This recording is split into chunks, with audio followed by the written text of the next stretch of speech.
Ассалаумағалейкум құрметті оқырмандар, күннің соңғы жаңалықтарынан хабардар болу үшін каналымызға жазылуды және қолдау ретінде лайк баса кетуді ұмытпаңыздар. Бүгін Қазақстанның мегаполистерінде ауа райы қандай болады? Бүгін 1 қыркүйек күні еліміздің ірі қалаларының басым бөлігінде күн ашық болады. Қазақстанның орталығында тұман, өткінші жаңбыр күтіледі. Бұл туралы Қазгидромет РМК ресми сайтында хабарлады.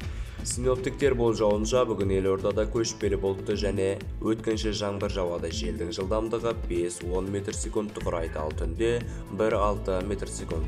Астанада күндіз сынап бағаны +14-16 градус жылына көрсетсе, түнде +6-8 градусқа дейін суытады, сондай-ақ түнде тұман болады.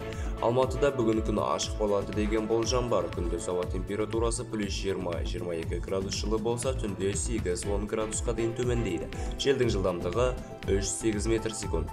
Шымкентте де күн ашық, күндіз ауа температурасы +21-23 градусқа жылынса, түнде +8-10 градусқа дейін төмендейді. Желдің жылдамдығы 8-13 метр секундқа дейін жетуі мүмкін.